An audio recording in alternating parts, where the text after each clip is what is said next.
एक समय की बात है, एक ब्राह्मण बार बार नदी में डुबकी लगा रहा था। उसे ऐसा करते हुए गौतम बुद्ध ने देखा, जो पास वहीं नदी के किनारे बैठे थे। जब बुद्ध ने ब्राह्मण को बार बार स्नान करते देखा तो बुद्ध ने कहा, इतने ठंडे पानी में आप स्नान कर रहे हैं, आप बीमार पड़ सकते हैं। उन्होंने इसका कारण पूछा तो ब्राह्मण ने बताया, मैं नदी में रोज स्नान करने आता हूँ। आज सुबह स्नान करके निकला तो मेरा पैर एक मेंढक पर आ गया और उसकी मृत्यु हो गई। मैं अशुद्ध हो गया। यह नदी गंगा की उपनदी है। 108 बार डुबकी लगाकर मैं शुद्ध हो रहा हूँ। ब्राह्मण ने पूरी घटना बताई और कहा कि वह अपने इस पाप और अपवित्रता को धोने के लिए स्नान कर रहा है। तब बुद्ध ने ब्राह्मण को प्रेम पूर्वक समझाया, आप बार बार इस नदी में स्नान करके अपने शरीर को तो पवित्र कर रहे हैं, पर यह बताइए, वह मेंढक भी तो इसी नदी में रहता था, इसी नदी का जल पीता था।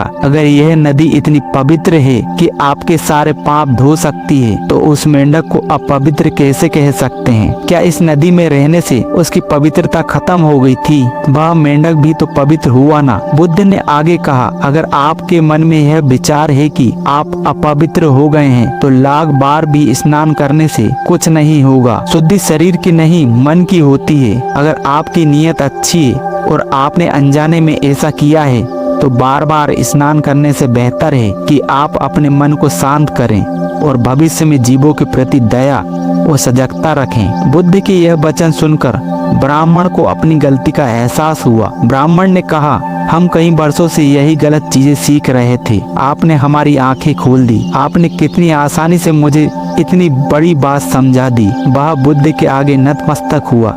उसे समझ में आ गया कि सच्चा धर्म और पवित्रता केवल बाहरी कर्मकांडों में नहीं, बल्कि मन की शुद्धि, करुणा और अहिंसा में निहित है।